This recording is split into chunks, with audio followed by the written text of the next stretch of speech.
వచనం, మన దేవుడు సృష్టికర్త అయినటువంటి దేవుడు, ఆది నుంచి ఉన్నటువంటి దేవుడు, జగత్తు పునాది వేయబడక మునుపు నుంచి ఆయన కలిగి ఉన్నటువంటి దేవుడు, ఆయన మూలముగానే సమస్తమైన లోకములో కలగ చేసినటువంటి దేవుడు. చదువుదాం. ఆదియందు దేవుడు భూమి ఆకాశములను సృజించెను, భూమి నిరాకారముగాను శూన్యముగాను ఉండెను, చీకటి అగాధ జలముల పైన కమ్ముకొని ఉండెను, దేవుని ఆత్మ జలముల పైన అల్లాడించుండెను. యేసుక్రీస్తు వెలుగు కమ్మని పలుకగా వెలుగు కలిగెను, అది మంచిదైనట్టుగా దేవుడు చూచెను. హల్లెలూయా. చాలు. ఆది అందు ఏమున్నదంట? భూమి ఆకాశములు ఉంటున్నాయి. అయితే భూమి ఆకాశములన్నీ ఆకారము లేనటువంటి స్థితిలో ఉంటున్నాయి. చెట్లు పుట్టలు ఏమీ లేనటువంటి స్థితిలో నిరాకారమైనటువంటి ప్రదేశముగా భూమి ఆకాశములు ఉంటున్నాయి. చంద్ర నక్షత్రములను సృజించబడక మునుపు భూమి ఆకాశం అంతా కూడా నిరాకారముగా ఉండినప్పుడు ఆ నిరాకారములో సముద్ర జలముల పైన దేవుని యొక్క ఆత్మ అల్లాడుచుండెను. అయితే దేవుడు ఏం చేశాడంటే, ఈ సృష్టిని ఇలా ఉంచగా ఇష్టపడినటువంటి దేవుడు, ఈ సృష్టిలో కొన్ని చేయాలని ఆశించినటువంటి దేవుడు, ఉద్దేశించినటువంటి దేవుడు తన ప్రణాళికలో ఈ జగత్తుతో ఒక పునాది వేయబడినది. హల్లెలూయా. ఆ తర్వాత దేవుడు ఈ లోకములో ఏవేవి అవసరమైతే ఉంటున్నాయో వాటన్నిటినీ తన నోటి వాక్కు చేత సృజించాడు. హల్లెలూయా. ఎన్ని రోజులు దేవుడు సృష్టి చేశాడు? ఏమా? 6 రోజులు దేవుడు సృష్టిని చేశాడు. ఒక్కొక్క దినము ఎవరైనా ఆది కాండం చదివారా? పోనీ ఆది కాండమైన చదివిన వారు ఉన్నారు. 1వ అధ్యాయం, అందులో దేవుని యొక్క సృష్టి క్రమం అంతా వ్రాయబడి ఉంటున్నది. దేవుని 6 దినములు ఒక్కొక్క రోజులో ఏమేమి చేసి ఇచ్చినాడు అనేది ఆ యొక్క ఆది కాండం 1వ అధ్యాయంలో వ్రాయబడి ఉంటున్నది. అన్నిటినీ చేసిన తరువాత దేవుడు తన స్వహస్తముల చేత ఏం చేశాడు? నరులను సృజించినటువంటి దేవుడు అయి ఉంటున్నాడు. నేల మంటి చేత మంటిని తీసుకొని దేవుడు ఒక రూపాన్ని ఏర్పాటు చేసి ఆ రూపములో తన ప్రాణమును, తన జీవ వాయువును, తన ఆత్మను దేవుడు ఉంచాడు. అందుకే నరులు జీవాత్మ అయినది. హల్లెలూయా. ఏమంటున్నది? మనలో ఊపిరి, మనలో ప్రాణము, మనలో ఆత్మ ఉంటున్నది. అందుకే మనలో చలనం ఉంటున్నది. ఒకవేళ అవన్నీ మనలో లేకపోతే మనలో ఎటువంటి చలనం ఉండదు. అందుకే మంటి నుండి తీయబడిన మనిషి తిరిగి మంటిలోనికి చేర్చబడుచు ఉంటున్నాడు. అందుకే దేవుడు సృష్టికర్త అయిన దేవునిగా ఉంటున్నాడు. ఏమంటున్నాడు? దేవుడు సృష్టికర్త అయినటువంటి దేవుడు, ఈ లోకమంతటిని సృజించినటువంటి దేవుడు, లోకములో ఉన్నటువంటి సమస్తమును సృజించినటువంటి దేవుడు యేసయ్య. హల్లెలూయా. ఆ సృష్టిలో విన్నోదాన్ని కలగ చేసినందును బట్టి దేవునికి మహిమ కలుగును గాక. జగత్తు పునాది వేయబడక మునిపే క్రీస్తు యేసు యొక్క మహిమైశ్వర్యములో దేవుడు మనల్ని ఏర్పాటు చేసుకున్న దేవునిగా ఉంటున్నాడు. హల్లెలూయా. ఆయన రూపములో మనల్ని నిర్మించిన దేవుడు అయి ఉంటున్నాడు. హల్లెలూయా. అందుకే ఆయన పోలికలోగా మనము మార్చబడవలసి ఉంటున్నది. అందుకే ఈ లోకమును సృజించినటువంటి దేవుడు ఎవరు? యేసుక్రీస్తు మాత్రమే ఇచ్చినాడు. హల్లెలూయా. హల్లెలూయా. తర్వాత 1 తిమోతి 2వ అధ్యాయం 5వ వచనం, అనేక మంది దేవుళ్ళు ఉన్నారు అని అభిప్రాయం కొంతమందికి ఉంటున్నది. అనేక మంది దేవతలు ఉన్నారు అభిప్రాయం ఉంటున్నది. అయితే వాటికంటే నిజమైనటువంటి దేవుడు ఎంతమంది అని చెప్తారు? ఎవరిని అడిగినా ఒక్కడే దేవుడు. ఏమని చెప్తారు? ఎంతమంది దేవుళ్ళు ఉన్నారంటే ప్రతి ఒక్కరి నోటిలో నుంచి వచ్చే జవాబు దేవుడు ఒక్కడే. అయితే ఎందుకు ఇన్ని రకాలైనటువంటి ఆరాధనలు ఉంటున్నాయి లోకములో? అది గ్రహించాలి మనం. అయితే మనం ఏర్పాటు చేసుకున్నటువంటి దేవుడు, మనం ఆరాధిస్తున్నటువంటి దేవుడు సజీవమైనటువంటి దేవుడు. ఆయన మనతో కూడా ఉన్నటువంటి దేవుడు. మాటలు రానటువంటి దేవుడు కాదు, చెట్టు పుట్టవంటి దేవుడు కాదు, మాటలు రాని దేవుడు కాదు, పలుకకుండా ఉండే దేవుడు ఎంత మాత్రమో కాదు. హల్లెలూయా. మన మాటలు వినుచున్నటువంటి దేవుడు, మనల్ని చూచుచున్నటువంటి దేవుడు. చదవాలి వాక్యం. దేవుడు ఎంతమంది అంటున్నారు? వాక్యం. దేవుడు ఎంతమంది అంటున్నారు?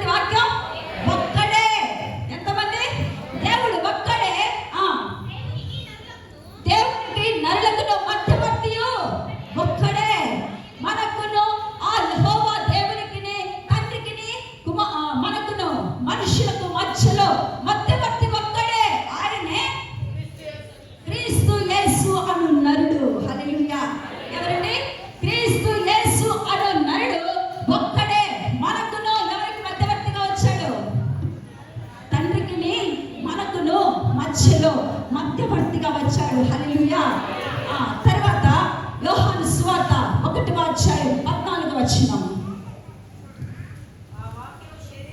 ఆ వాక్యము శరీరధారి అయి కృపా సత్య సంపూర్ణముగా మన మధ్యలో నివసించుచున్నది. హల్లెలూయా. ఏ వాక్యం? ఆ వాక్యము మన మధ్యలో ఏం చేస్తుందంట? కృపా సంపూర్ణతను తెలియజేస్తుంటున్నది. చదవాలి. తండ్రి వలన కలిగిన అద్వితీయ కుమారుని మహిమ వలె మనము ఆయన మహిమను కనుగొంటిమి. చదవాలి. 14వ వచనం. ఆ వాక్యము శరీరధారి అయి కృపా సత్యముగా మన మధ్య నివసించుచున్నది. ఒక్కరి వాక్యం స్పష్టంగా చదవాలి. తండ్రి వలన కలిగిన అద్వితీయ కుమారుని మహిమ వలె మనము ఆయన మహిమను కనుగొంటిమి. హల్లెలూయా. ఎలా వచ్చారంటే దేవుడి లోకానికి ఆయన కృపా సత్య సంపూర్ణుడై శరీరధారి అయి. మధ్యవర్తి ఎవరు చెప్పారు? ఇప్పుడు నరులకును తండ్రికి మధ్యవర్తి ఎవరు? యేసయ్య మాత్రమే. హల్లెలూయా. ఆ యేసయ్య ఏం చేస్తున్నాడంట?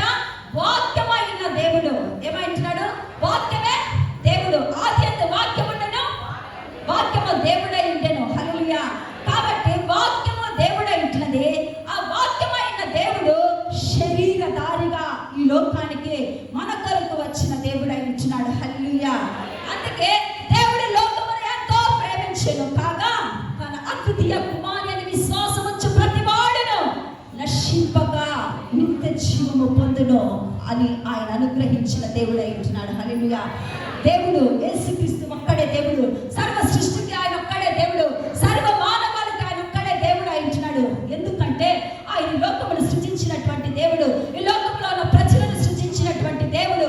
ఈ లోకంలో ఉన్న ప్రజలు అంధకారమైనటువంటి క్రియలలో పాప జీవితంలో ఉండిన వారిగా ఉంటుండగా ఇప్పుడే వాక్యాన్ని చదువుకున్న మత్తయి సువార్త 1వ అధ్యాయం 21వ వచనం.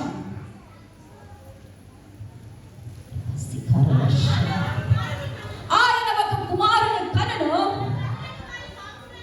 ఆయన వారి పాపముల నుండి ఆయనే రక్షించిన కనుక ఆయనకు యేసు అను పేరు పెట్టబడెను. ఆమేన్. హల్లెలూయా. హల్లెలూయా. ఏమని పేరు పెట్టింది? పాప శాపముల నుంచి విడుదల కలిగించుటకై లోకము తప్పిపోయిన స్థితిలో ఉంటుండగా, పాపకరమైన జీవితాలతో నింపబడి ఉంటుండగా, అంధకారమైనటువంటి జీవితాలలో ఉంటుండగా, రక్షణ లేకుండా విచ్చలవిడగా ఉన్నటువంటి జీవితంలో ఒక మార్పు తీసుకురావడానికి యేసుక్రీస్తు ఈ లోకానికి వచ్చినాడు. శాపకరమైన బ్రతుకులను ఆశీర్వాదకరంగా మార్చుటకు, బంధకాలలో ఉన్న వారికి విడుదల ప్రకటించుటకు, రక్షణ గురించినటువంటి వార్తను ఈ లోకంలో వినిపించుటకు యేసుక్రీస్తు ఆయనే శరీరధారిగా మన మధ్యకు వచ్చి పాప శాపముల నుంచి ఏ రీతిగా విడుదల పొందాలి, పాపము లేకుండా ఎలా జీవించాలి అని ఆయన ఈ లోకములో మాదిరికరముగా జనుల మధ్యలో సంచారము చేస్తూ అనేక ప్రజలకు సువార్తను ప్రకటించుచు ఆయన నామములోనికి నడిపించుకున్న దేవుడై ఉంటున్నాడు. హల్లెలూయా. మనములు కూడా ఈ సమయంలో దేవుడు ఏర్పాటు చేసుకుని ఉంటున్నాడు. పాప శాపములతో పడినటువంటి బ్రతుకులను మార్చుటకై, రక్షణ లేకుండా ఉన్నటువంటి బ్రతుకులకు రక్షణ కలిగించుటకై యేసుక్రీస్తు ఈ లోకానికి వచ్చాడు. రక్షణ చాలా విలువైనది. ఏంటివా? రక్షణ చాలా విలువైనది. హల్లెలూయా. హల్లెలూయా. ఒక ఘోరమైన పాపము చేస్తున్నటువంటి వ్యక్తి జీవితంలో దేవుడు ఎదురు చూసేది ఏంటంటే రక్షణ విషయంలో మాత్రమే. హల్లెలూయా.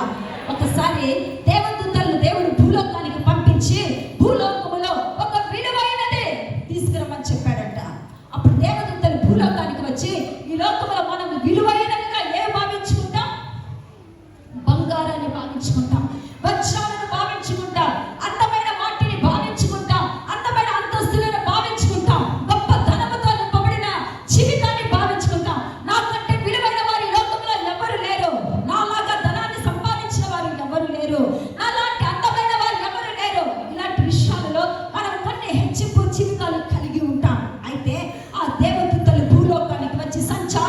చేసి అనేకమైన వాటిని తీసుకువెళ్ళి దేవుని యొక్క పెడితే వాటిని ఏంటికి కూడా యేసయ్య నచ్చలేదు ఆ దేవుడు. హల్లెలూయా. తర్వాత ఒక వ్యక్తి పాపము చేత కప్పబడినటువంటి వ్యక్తి ఆ యొక్క మోకరించి కన్నీరు కాచుచు యేసు పాదములను పట్టుకొని ఏడ్చుచూ ఉంటుండగా పశ్చాత్తాపము కలిగిన హృదయముతో తన పాపమంతటిని దేవుని యొక్క పాదముల చెంత ఒప్పుకుంటూ ఉంటుండగా ఆ కన్నీళ్లను ఏం చేశారు? దేవతలు తమ చేతులతో పట్టి అక్కడ దాచి ఉంచారు. హల్లెలూయా, హల్లెలూయా. ఆ పశ్చాత్తాపము కలిగిన కన్నీళ్లు యేసయ్యకు చాలా ఇష్టం. హల్లెలూయా. అందుకే విలువ లేదు మన జీవితాలకు, ఎవ్వరు కూడా పట్టించుకోరు. కానీ అంత విలువైనటువంటి దేవుడు నిన్ను నన్ను పట్టించుకుంటున్నాడు. హల్లెలూయా. దేవుడు అంత విలువను మనకిస్తే ఆ విలువను చేర్చుకుంటున్నాం మనం. దేవుని సన్నిధిలో బలపడవలసిన మనం, దేవుని చేత వాడబడవలసిన మనం, దేవుని చేతిలో ఉండవలసిన మనం విలువైనటువంటి రీతిగా నిన్ను నన్ను తయారు చేస్తే ఆ విలువను కోల్పోయిన స్థితిలో ఉంటున్నాం. అందుకే దేవుడు తన ప్రాణమును కూడా ఏం చేశాడంటే దారిపోసాడు మన కోసం. హల్లెలూయా. తన యొక్క పరిశుద్ధమైన రక్తము స్వరక్తము చేత కడగబడిన వారిగా కొనబడిన వారిగా మనం విమోచించిన దేవుడు ఇచ్చినాడు. హల్లెలూయా. అందుకే పశ్చాత్తాపము కలిగినటువంటి క్రిస్మస్ మనకు కావాలి. ఒక సంతోషం మన హృదయంలో నింపబడాలంటే ఒక పశ్చాత్తాపం మన జీవితాలలో రావాలి. హల్లెలూయా. విలువైనటువంటి జీవితాన్ని దేవుడు మనకిచ్చాడు. ఎక్కడ మనకు విలువ చెప్పండి? ఎక్కడ విలువ? దేవుడు మనకు విలువైన జీవితాన్ని ఇచ్చాడు. అయితే దాన్ని మనం తృణీకరిస్తుంటున్నాం, వదిలి వేసుకుంటున్నాం, త్రోసిపుచ్చుచుంటున్నాం. నీవెక్కడ ఉన్నావో అక్కడ దేవునికి మహిమకరంగా నీ జీవితం మార్చబడినప్పుడు, నీతి నియమాలతో నీవు ఉండినప్పుడు, యథార్థవంతమైన జీవితాన్ని నీవు కలిగి ఉన్నప్పుడు, యేసయ్య కొరకై వాడబడే బిడ్డగా నీవు ఉండినప్పుడు, యేసయ్య కార్యములు నీవు చేసినప్పుడు, యేసయ్య ప్రేమని ఇతరులలో చూపించినప్పుడు, నీవు ఉన్నటువంటి స్థలంలో, ఉద్యోగంలో, నీ ఇంటి చోట ఎక్కడైనా కూడా చూపించినప్పుడు అది దేవునికి విలువకరంగా మార్చబడుతుంది. హల్లెలూయా. అది క్రీస్తులో నీవు విలువైన బిడ్డగా ఎదగడం. అందుకే దేవుని యొక్క వాక్యం సెలవిస్తుంది, ఆయన నామమును ఎవరైతే మహిమపరుస్తారో ఆయన నామములో అభివృద్ధి మనకు ఉంటున్నది. హల్లెలూయా, హల్లెలూయా.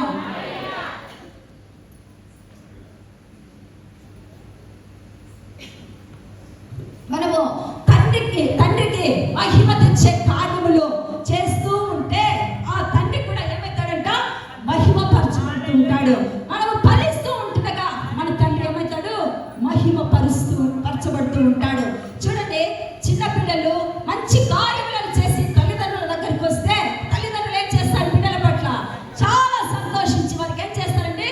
విలువైనవి కావచ్చు, వారికి నచ్చినవి కావచ్చు, వారు కోరుకున్నవి కావచ్చు, బహుమానాలు ఇస్తూ ఉంటారు. అలాగే తండ్రి కూడా నీ ద్వారా నా ద్వారా ఆశించేది ఏంటంటే ఆ విలువైన జీవితం కాపాడుకోవాలని, నీతి కలిగిన జీవితం కలిగి ఉండినప్పుడు గొప్ప బహుమానాలు దేవుడు నీ కొరకై దాచి ఉంచుతాడు. ఆ బహుమానాలు నీకు ఇస్తూ ఆ తండ్రి పరలోకములో మహిమపరచబడుచు ఉంటాడు. హల్లెలూయా. అందుకే అట్టి విలువైన జీవితాన్ని ఇచ్చింటున్నగా సంగమా, ఈ దినాన నూతనంగా వాక్యం ఇచ్చినటువంటి వాళ్ళరా దేవుడు ఒక్కడే ఇచ్చినాడు. సమస్త మానవాళికి రక్షణకర్త ఆయన ఇచ్చినాడు. సమస్త మానవాళి పాపంలో ఉండినప్పుడు ఆ మానవుల రక్షణార్థం ఈ లోకానికి వచ్చి తన ప్రేమను కనపరిచి తన ప్రాణమును సహా త్యాగము చేసినటువంటి దేవుడే ఇచ్చినాడు. అందుకే యేసుక్రీస్తు ప్రేమ స్వరూపి ఇచ్చినాడు. హల్లెలూయా, హల్లెలూయా. నిన్ను నన్ను కలగ చేసినటువంటి దేవుడు దేనితో? నేల మంటి వాహనమని మనం జ్ఞాపకం చేసుకోవాలి. అబ్బా నేను ఇలా ఉన్నాను అలా ఉన్నాను హెచ్చించుకోకుండా మనం తగ్గింపు జీవితం ఉండాలి. దేనితో మనము తయారు చేయబడి ఉంటున్నాం? మట్టి. దేనితోనండి?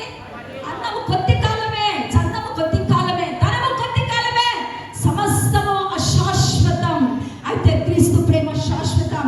ఆ ప్రేమ దేవుడు మన పైన కనపరుస్తూ ఈ లోకానికి వచ్చించినగా ఆ ప్రేమను గుర్తెరగక ఎటు పరిగెడుతుంటున్నాం, ఎక్కడికి వెళ్తున్నాం? దేవుని యొక్క సన్నిధిలో నిలవలేక రక్షణ పొంది కూడా ఇంకా రక్షణ పొందలేని వారు ఎవరైనా ఉంటున్నారా? నిర్లక్ష్యము చేయక ప్రభు నీ హృదయంలోనికి ఆహ్వానించు. ఆయన నిజమైనటువంటి సంతోషాన్ని కలగ చేసే దేవుడు, నీ బ్రతుకును ఆశీర్వాదకరంగా మార్చే దేవుడు అయి ఉంటున్నాడు. హల్లెలూయా. క్రిస్మస్ పండుగలు అనేక మనం జరుపుకుంటున్నాం. నిజమైనటువంటి సంతోషం క్రీస్తుకు మనం యేసయ్యకు మనము ఆ రీతిగా మనం చెల్లిస్తుంటున్నామా? నిజమైన సంతోషంతో ప్రభువును మహిమపరుస్తుంటున్నామా? ఎలాంటి సంతోషం మన జీవితములలో ఉంటున్నది? విలువైన జీవితాన్ని కాపాడుకోవాలి. హల్లెలూయా. భక్త సింగారు గారు మంచి భక్తుడు, చాలా సేవ చేసినటువంటి వ్యక్తి. అతడు తన ఇంటిలో నుంచి బయటకు వచ్చినప్పుడు ఆయనకు ఒక బైబిల్ ఇచ్చినప్పుడు ఆ బైబిల్ చించి పారవేశాడంట. అయితే తిరిగి ఆ బైబిల్ చదివినప్పుడు ఆ బైబిల్లో ఉన్నటువంటి సారాంశం గ్రహించిన వాడే బైబిల్ మాత్రమే చేత పట్టుకొని ఆయన సువార్త ప్రకటించడానికి వెళ్ళి తిరిగి ఇంటికి వచ్చినప్పుడు ఇంటిలో తల్లి, తండ్రి, భార్య అందరూ కూడా అతన్ని వెలివేశారంట.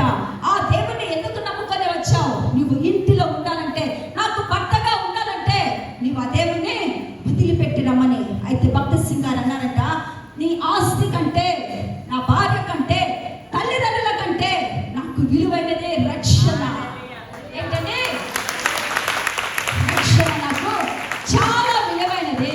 అందుకే మీరు వద్దని నేను త్రోసివేయను, నా దేవుని అంతకంటే త్రోసివేయను. ఎందుకంటే ఆయన నా జీవితాన్ని వెలిగించినటువంటి దేవుడు, నాకు రక్షణ కలిగింపచేసిన దేవుడు, నరకంలోనికి నెట్టివేయబడకుండా నన్ను కాపాడినటువంటి దేవుడు, రక్షణ నా కొరకే సిద్ధపరిచినటువంటి దేవుడు. అందుకే ఆ దేవుని నేను వదులుకోను. నీ ఆస్తి లేకున్నా నాకు పర్లేదు నాన్న అని చెప్పి ఇంటిలో నుంచి బయటకు వచ్చి గొప్ప సువార్తికుడు అయ్యాడు. హల్లెలూయా, హల్లెలూయా. చాలా వరకు కఠినమైన హృదయం కలిగిన వారు, అనేక మతాలకు సంబంధించిన వారు, యేసుక్రీస్తుని అంగీకరించినటువంటి మనస్సు ఉంటుంది. అయితే అటువంటి కరడు కట్టినటువంటి హృదయమునైనా దేవుడు ఏం చేస్తాడు? కదిలించి వేస్తాడు తన ప్రేమ చేత. ఎంత ఘోర పాపినైనా యేసయ్య క్షమించగలిగినటువంటి దేవుడు అయి ఉంటున్నాడు. హల్లెలూయా, హల్లెలూయా. నేల మట్టితో చేయబడిన నీలో ఏమున్నది? ఏమున్నది? దేవుని యొక్క ఆత్మ ఉన్నదని గ్రహించు.